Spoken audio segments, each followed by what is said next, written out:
What if the problem isn't you? What if you're in the wrong room? My suspicion, you're not broken and you don't need to be fixed. You have outgrown where you are. Let's get more space and freedom to redesign the life you deserve. Welcome to the Reinvention Room. I'm Allison Hare, coach for ambitious women making big changes, and we are rethinking everything we've been taught.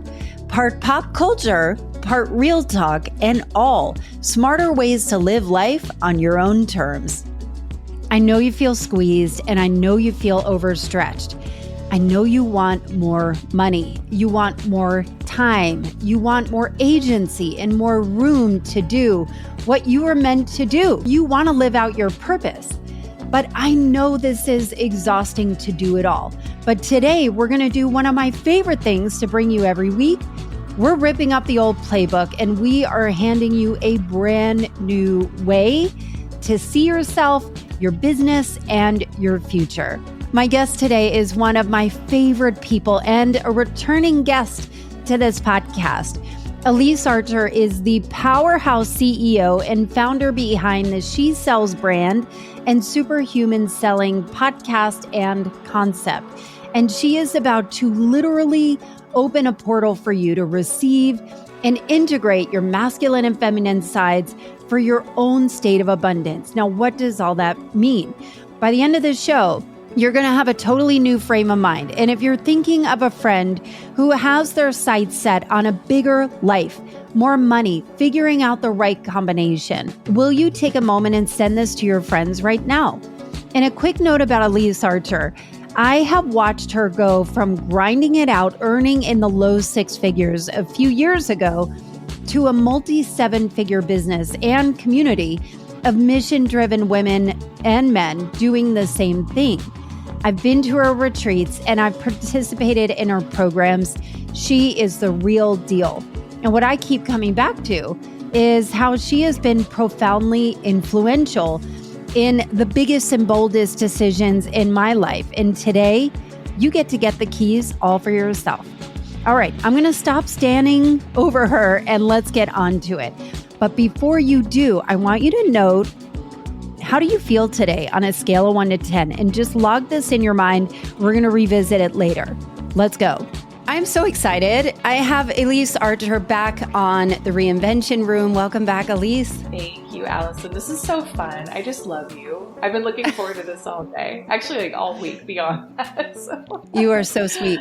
What's very interesting is I was thinking about how much has happened in my life that was planted by you so many years ago in Salesforce. When I was working for Salesforce, not in the CRM literally, but our connection from so many years ago, I was starting to see how many seeds have sprouted from you introducing me to so much. And you've evolved so much. Your frameworks have evolved so much.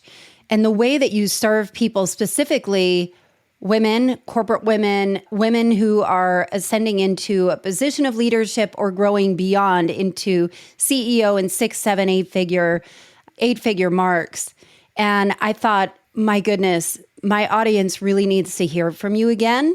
I really want to unpack maybe some of the findings that you have, having the kind of community that you've built with She Sells and Superhuman Selling podcast, starting with your own story, which is so remarkable and so transformative. And I think about your story all the time. Whenever I think I could either rest or I could level up, I think of Elyse Archer and I think of this story. And I thought it would be a perfect place to start if you'd be willing to share. I love it. Oh my gosh, absolutely. Thank you. And it's funny as you talk about reinvention and growth. I forgot that you were at Salesforce when we first connected because I just look at everything you've done and where you are now.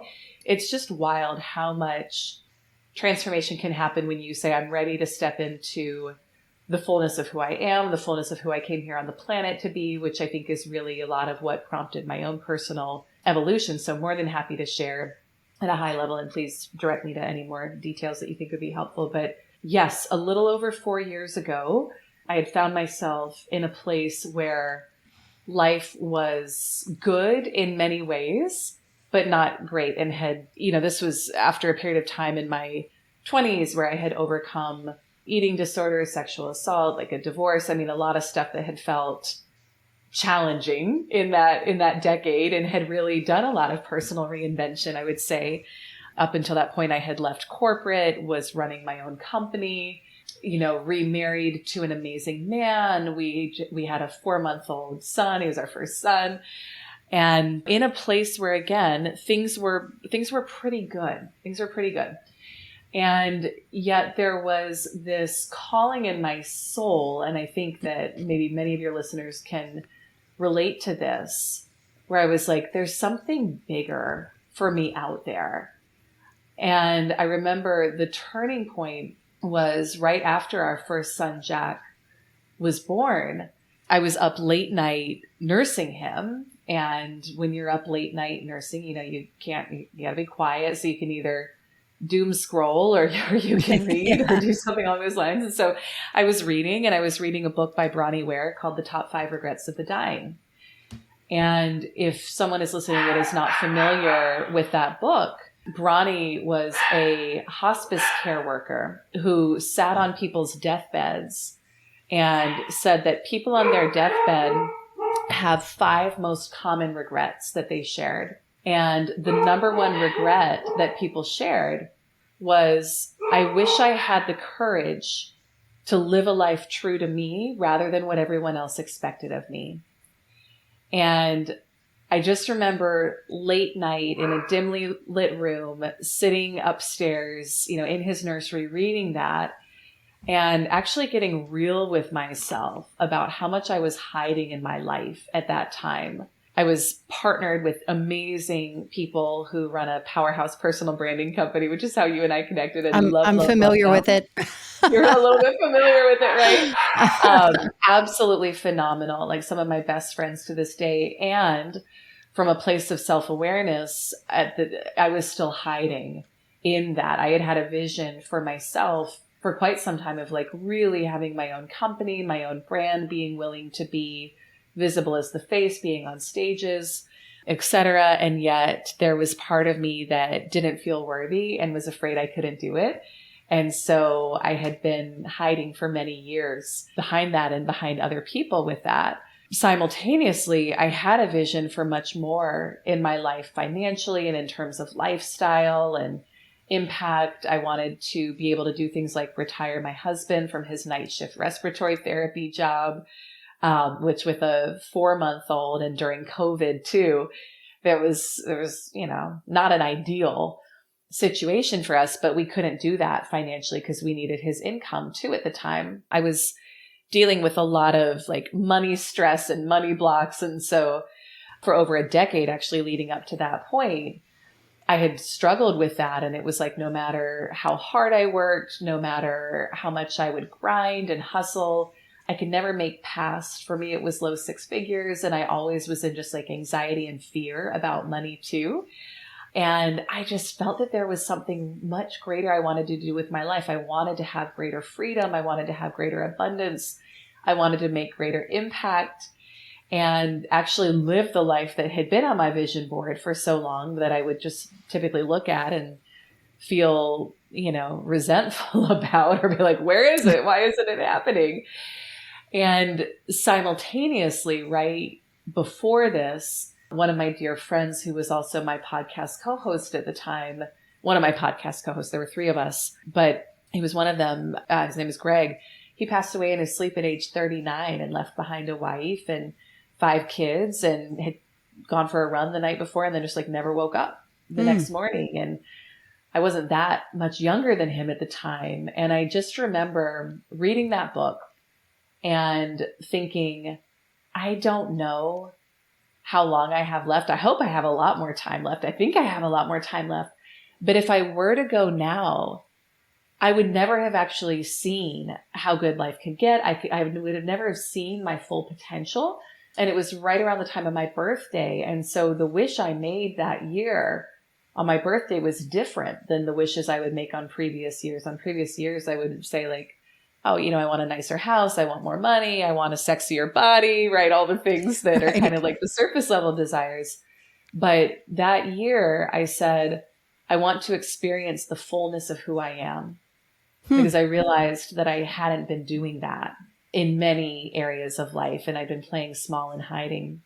And so fast forward, just a couple of days after making that wish and listening to a podcast from shout out to Kayla Kraft. She's a great coach in the space, listening to one of her podcasts. And she mentioned, I've got a spot for a private client. And her particular brand at that time was about helping moms become millionaires. And I was like, yes, like that is me. That's, I'm a mom. I'm a new mom. I want to be a millionaire. Let's do it. And so we get on a discovery call, and I'm talking like, yes, yes, yes. I know I want to do this. I know I need to do this. And then I find out that the investment for the coaching is half of what I made the previous year. And I had not been sitting around saving that or planning on using that amount of money for coaching. I didn't have it. But what I knew was that I was being asked to get out of my comfort zone. I knew I had made that declaration and that decision to experience the fullness of who I was, and that I would be guided in the next steps to do that. And so for me, it was this strong intuitive knowing of, I've got to invest this much in myself just to get the heck out of my comfort zone, right? And come face to face with every limiting belief I've ever had about myself and money and what I'm capable of. And so find a way to scrap together a deposit on a credit card. I wish I could say immediately everything transformed, but actually I went into what I call like a dark night of the soul for about 3 weeks, thinking, who am I to do this? I'm the breadwinner of our family. Have I just put us into financial ruin, financial jeopardy? But what was so beautiful and potent about that time was I had made the choice to get intentionally financially uncomfortable and to have to face every limiting belief I had ever had about money before. And so I go down a rabbit hole in that time of really, really looking at neuroscience, the power of the subconscious mind, doing some powerful inner child work, etc. And in a period of 6 weeks from making that decision to change and transform to, putting down an amount of money that I felt extremely uncomfortable with, and then doing the work, I was able to turn my annual income into my monthly income and launched She Sells and the brand. And today, as we record, it's the 4th birthday of our official first launch of a coaching program within the company as well. And so it's a special day to be recording this and doing this. And there's a lot that's happened in the 4 years since then that I'm happy to speak to. But I think the bottom line of what I would say is that decision to experience the fullness of who I am and to stop playing and stop playing small and stop hiding has been paramount. And I see our community now doing that again and again and again within themselves. And when they do, that's when all the things that you were chasing and seeking for so long seem to kind of come to you. But it's not from a place of feeling like you need it to be worthy or valid or whole or abundant. It's from a place of actually recognizing your own inherent worthiness, abundance, and value. And then from that place, it's just like, I'm not a super religious person, but it's like the Bible says all these things will be added unto you. So that is, that's like the high level. And I will go wherever you want to go with that. Yeah, I think it's a remarkable journey of yours. And it is counterintuitive to everything we have been taught. And what I have known about you, Elyse, and working with you, being part of your community and following you for so long. And it is almost of the distinction between a potentially catastrophic financial decision and betting on yourself. And so the obvious place is, how do you know which is which? How do you know if you have hitched your wagon to the right star, right? Yeah. When is it betting on yourself? How do you distinguish that? Yeah, absolutely. So here is what I know is that the size of the risk will always determine the size of the reward. It really will. the most important thing for me in this journey, and as a woman who had disconnected from intuition, disconnected from her body, was living completely in my head for so long. And a lot of us do that, whether it's from it's trauma, usually is why we do that, right? We stop listening to our intuition. We stop listening to our inner guidance. And what I know is that when you do tap in and listen, your intuition will always, always, always steer you in the right direction. It will never make logical sense. It's just like Steve Jobs said, you will only be able to connect the dots looking backwards. That's it. So my knowing, my intuition, even though there was plenty of fear, right? And fear is loud. Fear is screaming. Fear is the voice in your head that just goes on and on. That's not your truth though. Your intuition is quiet. It's calm. It's still. It's like a nudge.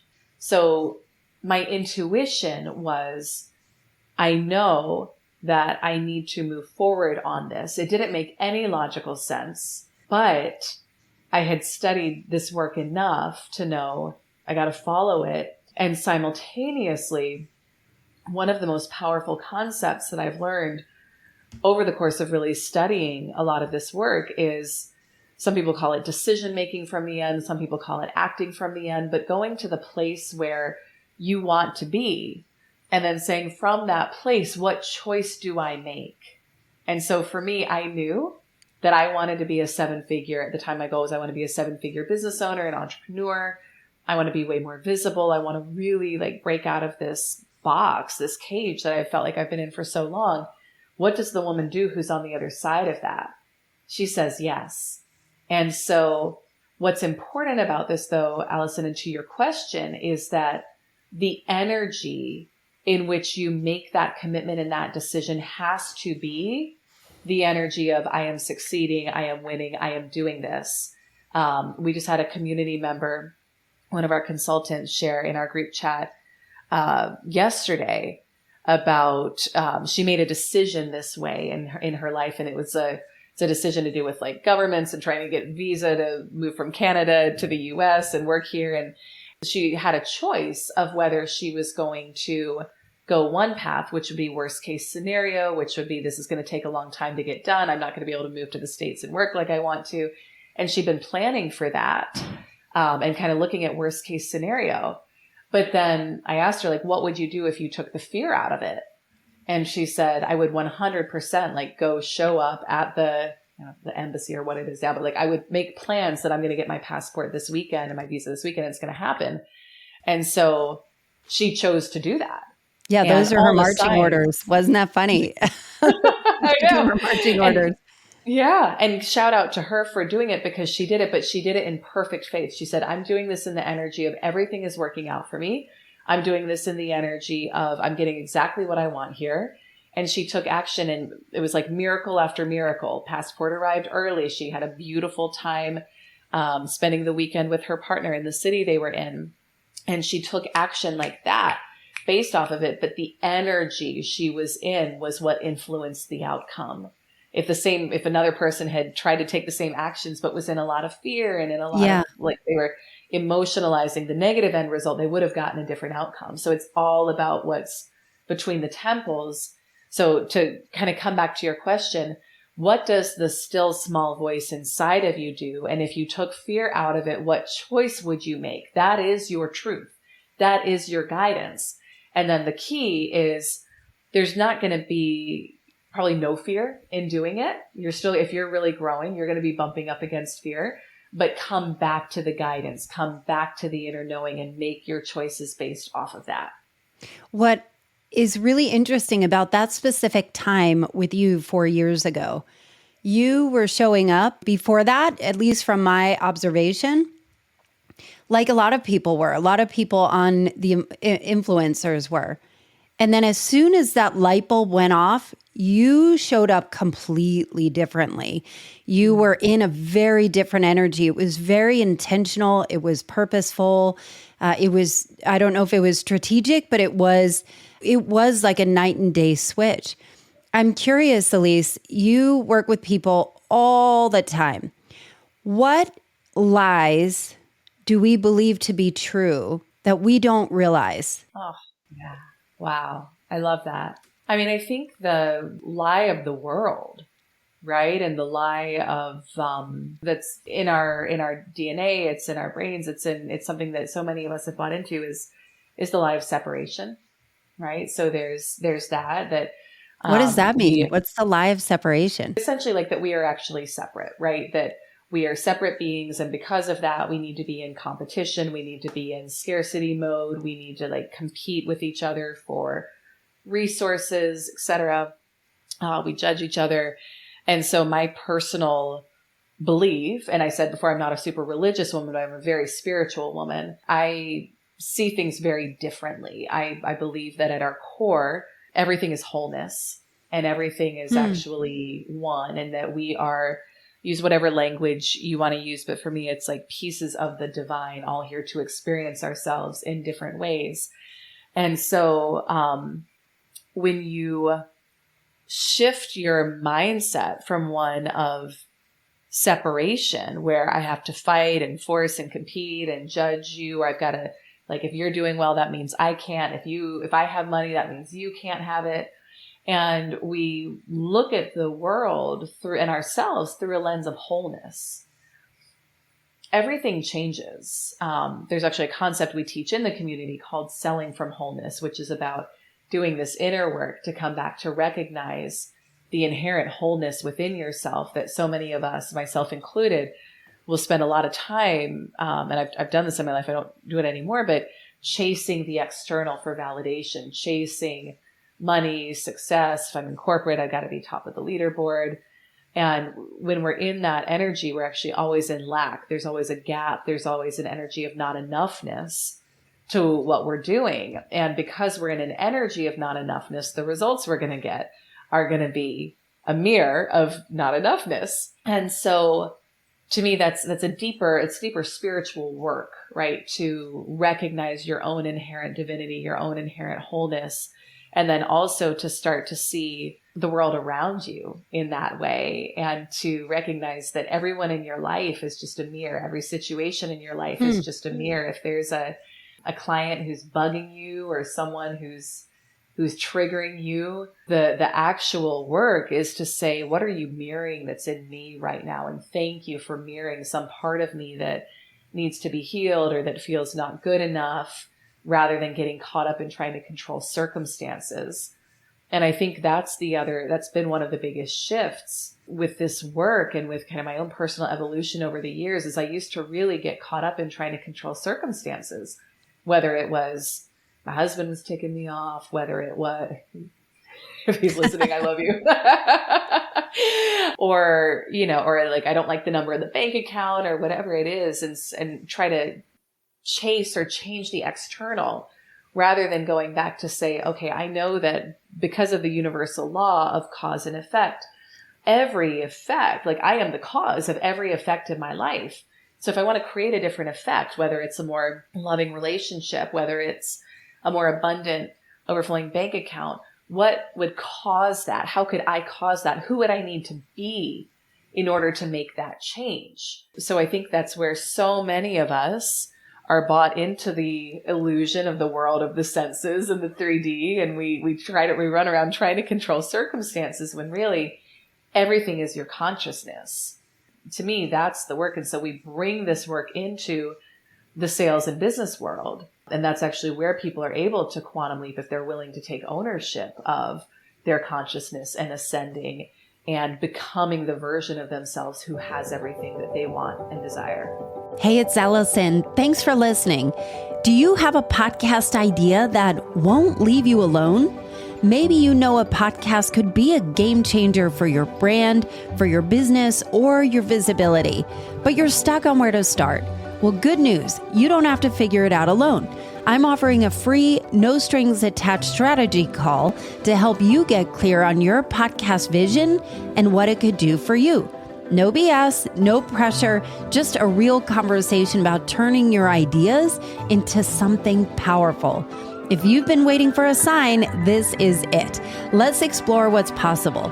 Grab your free call now at AllisonHair.com/free call. And it sounds like the difference between something that's ego-driven, which is very externally driven to doubling down on yourself and tapping back in.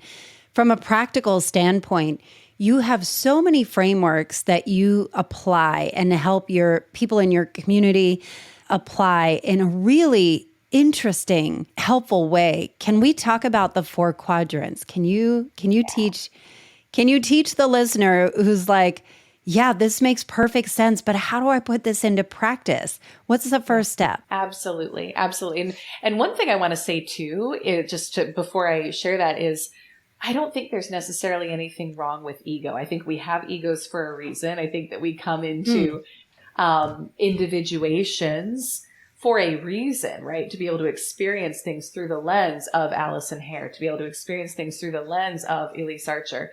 And I'm a woman who loves God and loves luxury and loves Louboutins. And so I don't think there's anything wrong. And an RV, oddly. I love my RV. Elyse, oh my gosh. Hit some goals and she bought a big old RV. Of all the things, right? I know. It's so funny. I'm dying to get back in it right now. It's in the shop. But yeah, so, we live in a material plane for a reason. So I want to speak to that for just a moment, because a lot of people will think, oh, I can't be, spiritual and love God and also be really wealthy and abundant or love and appreciate money. And I don't buy into that at all. We live in a material world. Money is a form of energy exchange. It's not the vision, but it's the how of the vision often. And so that actually is one of the 4 quadrants, which I'll speak to in a minute, is money. But this is not about going, at least I feel like my work on the planet is not to guide people who want to go become a monk and live in solitude and sell all their possessions. And although I think that's beautiful if that's your path, but I think there's also a way that we can, and a place where we can experience the fullness of all life has to offer, experience great financial abundance, overflowing money, all of that, have really beautiful, rich lives in all areas, and simultaneously be more connected to God, spirit, source, universe, whatever language you want to use, than ever before. So ego's got a lot of different faces to it. Yeah. But when we fall in love with who's the version of me that I came to be here on the planet, and let let our personality really unfold in that, and let our personal preferences unfold in that, I think that's beautiful. So all of that to say, to your question about the 4 quadrants of quantum sales growth, when I had my own quantum leap experience and was able to go from 100K years to 100K months, it happened so fast, and it was actually not by working harder. And to your point, I appreciate your mirror of the different energy online. It wasn't strategic. It was real. It was very uncomfortable because I brought forth parts of myself that I hadn't brought forth before. But that period of time, things changed and shifted so fast that I was like, what happened? How did I go from wanting more and wanting to be more and do more and have more for over 10 years, but struggling with that, to within 6 weeks, everything that I felt like I'd been chasing so hard and that felt so out of reach was there. And this framework downloaded, and to me, very much, I use the word God or source, someone insert their language, but to me, it was a God thing where this is the how, and this is what you're meant to teach on this planet, at least for right now in my life. Yeah. And so the 4 quadrants of quantum sales growth, and if it's okay, I can share a free training link that people can go to for a much deeper dive as well. Beautiful. So ElyseArcher.com/4 quadrants, you can go and learn more. And we've got a beautiful number 4 or FOUR. I believe, great distinction. It should be both, but the last I saw, definitely the number 4 works. Okay. I got to go with my assistant. I can link it in the show notes. We can continue. Thank you. That's beautiful. And mention that you came in from Allison's show, please. When you do, there's a place to put referred by. But so there's a deeper dive training that you can go through there. And so really quick at a high level, we call them the 4 M's. And so this is what actually created the quantum leap. And so the first M is mind over matter. And when I say mind over matter, a lot of us may have heard or think kind of the traditional sense around that, just push through. It doesn't matter how you feel. Just power through. power through. Just pile And that drive is, through. yeah, you're not going to see that Grind it anywhere out. in Even the your words community are or the brand. really visceral, aren't they? They That we really use, are. that very Yeah. masculine. Yes. I know. I feel like a lot of your listeners are shuddering right now. Like, oh, this is not what I want. So it's not what this means or this is. Mind over matter is literally about how your mind, your self-concept, your subconscious beliefs influence the physical 3D matter in your life. And so one of the things that I teach and that we believe in the program is that your results will never supersede your identity. And so this is why a lot of times Say that people again. will, Say that again, yeah, Elyse. yeah, your results will never supersede your identity. What does that mean? Yeah, this is very important too. Like I shared before, I was a woman who would look at the vision board and put the house and the car and the money and the stages. And then I would be like, okay, where is it? It's not coming. And then I would blame myself. I must be doing something wrong. Why does everyone else have this figured out, but not me, etc. And what I wasn't really conscious to in that was that in life, we don't get what we want. We get what we are. And so if you want to ascend, maybe you want to go from 6 to 7 figures, maybe you want to go from middle of the pack to top of the leaderboard in corporate sales, don't make it so much about manifesting the thing itself, whatever it is, the money, the leaderboard position. Make your work manifesting the version of you who has that goal accomplished. And so that's where in this quadrant, I've had a lot of great teachers and mentors in this space. And a lot of the work here for me, a lot of my influence is Dr. Joe Dispenza, who I think is phenomenal, Bob Proctor as well. But so we teach a concept called new personality, old personality. And this would be looking at, all right, for the results that I want, what are the thoughts, feelings, and actions of someone who's at that level? And then understanding and owning that you've got to start doing that. You've got to start being that person, that version of you. And a lot of people aren't willing to do that. And that's why they sit there and they look at what's on their vision board and they're like, all right, I'm waiting, but where is it? So this is what I think separates and distinguishes people who achieve really big goals versus people who don't. And so mind over matter is about learning to build an identity, a self-concept, and a belief system that is in alignment with the results that you want. And there's a lot more to it than that, but for the sake of time, I'll kind of keep that high level. Money is the second quadrant. And this is so beautiful. I could talk about this, like I said to you in the pre-chat, for like 18 hours.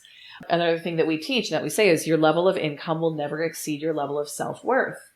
And so if we want to, and it's the truth, for so long in my life, I was like, I want to be a 7-figure coach. I want to be a 7-figure earner. That was my initial goal, but I never did it.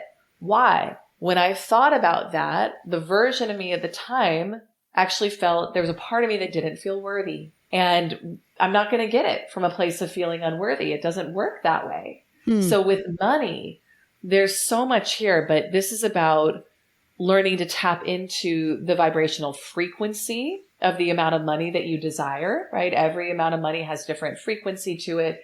To me, the larger you allow your money to grow and the more you allow yourself to receive, it is about expanding your self-concept. It's about expanding your willingness to be of service and of impact on the planet. It's about seeing yourself in a different way. And there's a lot of healing of money beliefs that needs to happen in here. We've had so much junk indoctrinated into us about money and it being bad, and then we feel guilty or shameful, or we just got so much junk about it. So the free training will go more into that and how to clear money blocks, how to clear limiting beliefs as well.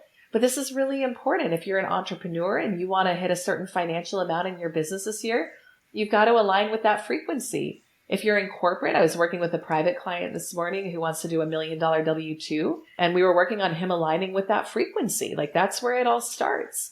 So that piece is really key. The third quadrant is masculine and feminine energy. I remember, I love it too. I love it too.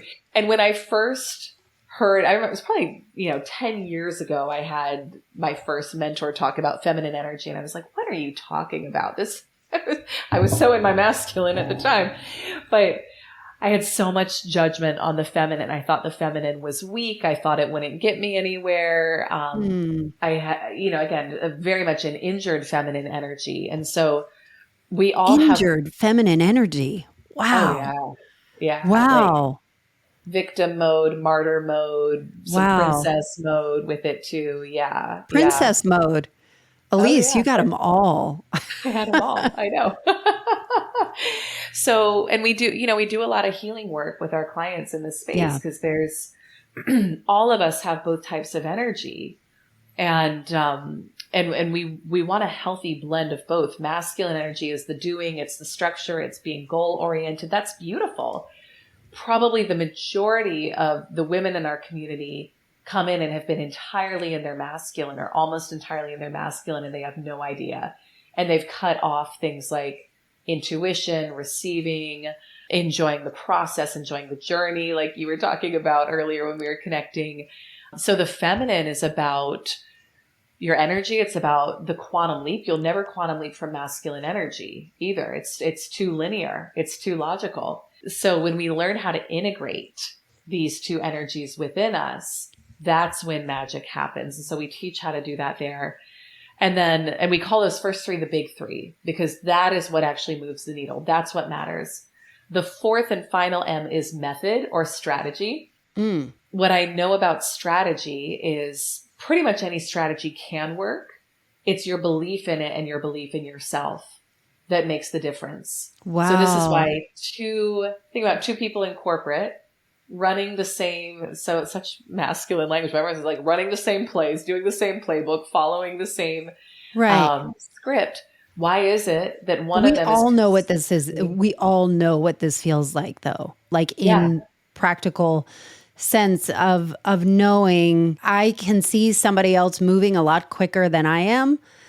And what do I need to do differently or copy from them so that I can have the same results? So there is a little bit of the break in formula of like the ABC kind of thing that requires some more, like this is the feminine of inviting more flow, right? Yes. I love that you use the word flow because that really is so much of what feminine is about. It's like that flow state. We all know it. We can all relate to it because we've all accessed it at one point. And to your point, Allison, that's so good. When we look at someone who's operating at a higher level, a lot of times we ask ourselves, well, what are they doing? I'm just going to do that too. If I'm an entrepreneur, I'm going to build that same funnel. If I'm in corporate, I'm going to do that same script. But if you don't do the work to shift your subconscious beliefs, your self-concept to align with the financial frequency that they're on, it's not going to happen. It literally won't happen. That's part of the power of the subconscious mind is its job is to make whatever the programs are in your brain your reality. So you can have the best strategy in the world, but if you have a program running of I'm unworthy or I'm bad with money or it's not safe to be visible, whatever the thing is, then you won't have the same results. Your subconscious will it'll like block you from the right ideas. It'll get you distracted when it's time to go take action towards what you want. So it's incredibly powerful. And strategy is great. I love strategy. I've spent, close to 20 years teaching sales and marketing strategy with a lot of top leaders. So that's why we do teach that in the program and I love it, but you've got to layer it on top of that foundation of the first three and that's part of why I think people feel so stuck and frustrated a lot of times is they're only focused on strategy, which according to neuroscience is only 3 to 5% of your results. Yeah, it's a high level. There's a lot more to it, but that was so good because I think you could see yourself. I think what this framework and what this mindset shift does is it puts you back in the driver's seat to have agency and to almost play with the universe around you and also give yourself back a voice of what is it that you want and allow yourself perhaps to dream again. I think, and I would imagine the listener who feels like they might have been kind of stopped with the practicality of things and stopped themselves based on checks and balances, on calculations. That part is really challenging.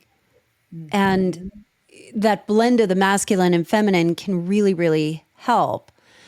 I'm curious, Elyse, about how would you define success?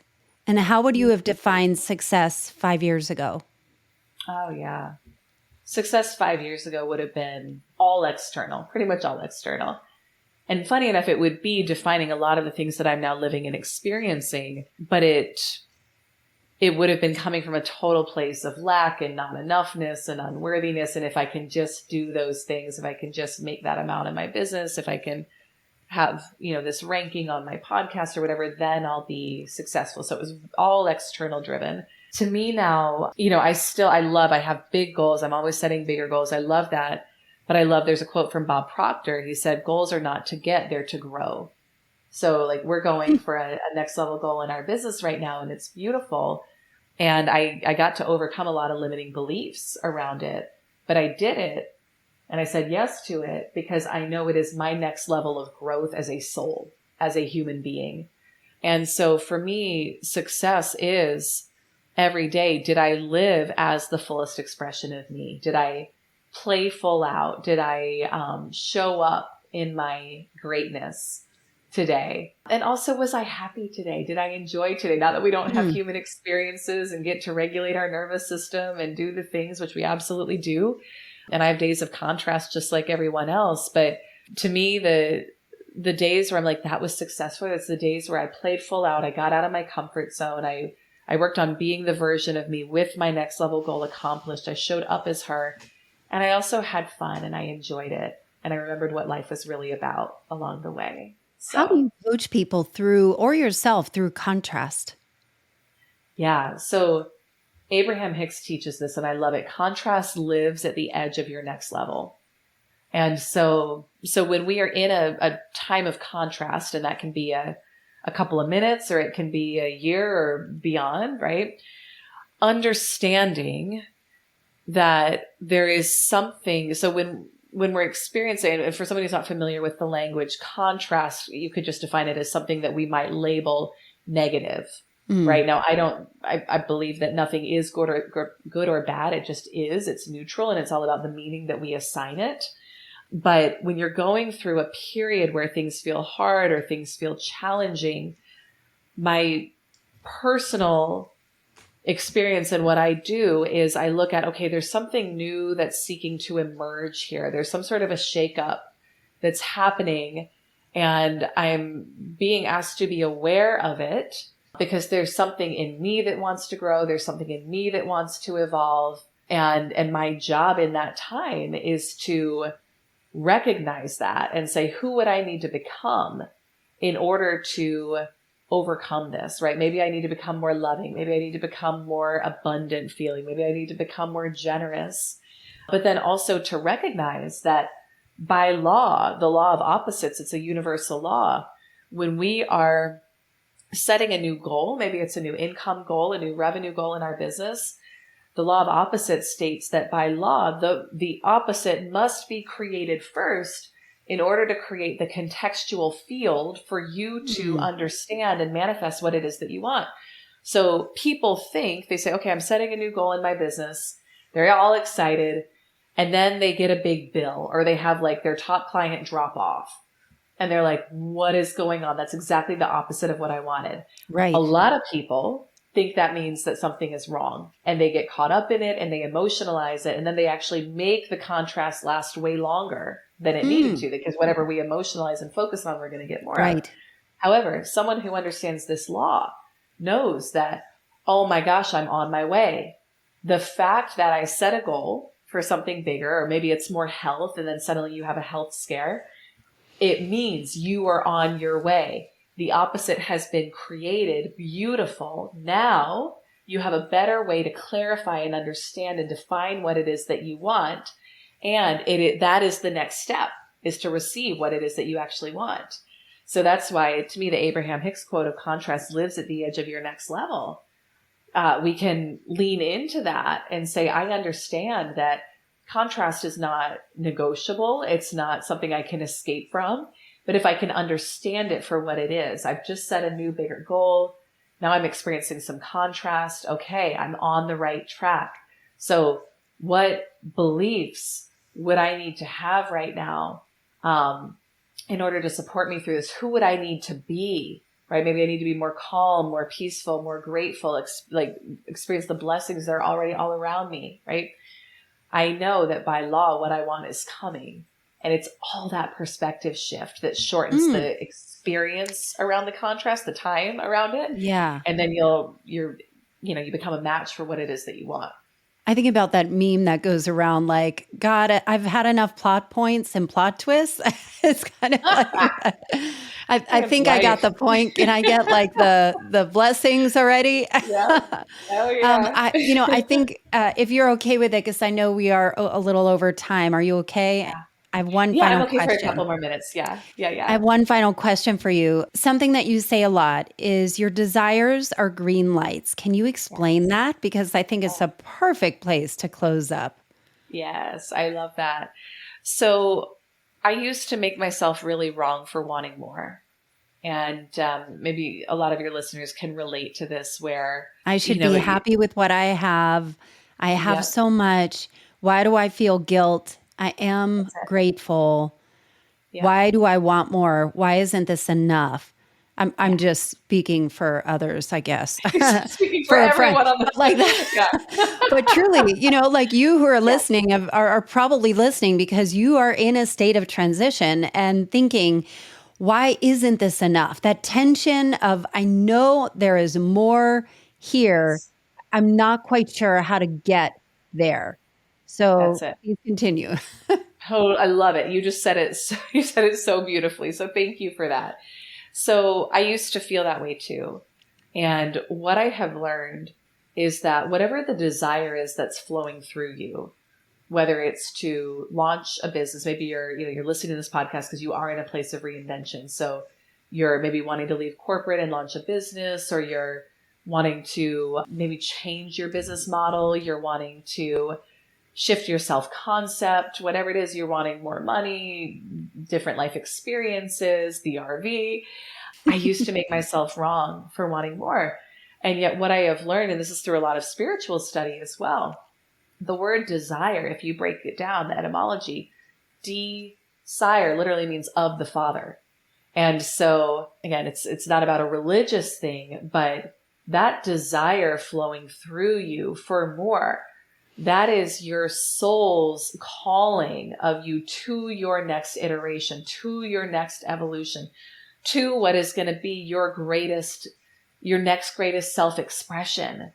And so your job, it's not to know the how, it's not to get caught up in the how, but your job is to follow that, because we are meant, as spiritual beings having a human experience, we are meant to consistently expand and experience more of ourselves. It's not about materialism or like a chase for more, but it's about you being open to your soul's unfolding and seeing how good life can get and seeing how expansive your life can get, and trusting that desire flowing through you is leading you in the right direction. And that will never, never, never steer you wrong. Beautiful. Well, Elyse, thank you so much for this. How do people find you, work with you? All of it. Thank you. No, this was so beautiful, Allison. So if someone goes to elysearcher.com/free call, you can request a call with my team there. I mean, everything is on my website, elysearcher.com, but that link will take you to a place where you can request a free call. Again, mention that you came in from Allison's show and her podcast, and more than happy to connect with anyone who's listening about programs, resources, opportunities, upcoming events as well. And then we just launched a new podcast, Superhuman Selling, which Allison is going to be a guest on, which I'm so excited for. I cannot wait for that. You are one of my favorite podcast guests of all time. It's always such a great conversation. Aww. And so that would be a beautiful place to connect as well, just for more content like this. It's so good. Elyse, thank you so much. You have been so consequential in the most beautiful way in my life. And if I don't have the opportunity to tell you how much you have changed my life, allow me to do it publicly on the Reinvention Room. Thank you so much, Elyse. Thank you. I love you. So grateful for you. Remember how I asked you to note how you feel on a scale of 1 to 10 at the beginning of this episode? How would you rate it now? It's better, right? Like you feel lighter. I love Elyse, and I've linked all of her info and programs into the show notes so you can have access to it. Remember to let her know you found her through this podcast, The Reinvention Room, or just put Allison in Hair. But as for you, what are your big takeaways? What are you struggling with or interested by that you would love me to talk about on this show? My DMs are open. Let's chat. And if you're ready to grow your personal influence and your brand, I'm running a private group podcast cohort starting February 24th. That is this Monday. We only have maybe two spots left.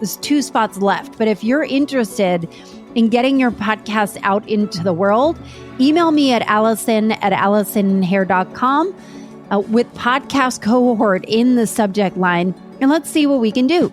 And if this conversation hits home for you, send this episode to a friend that's feeling the same way.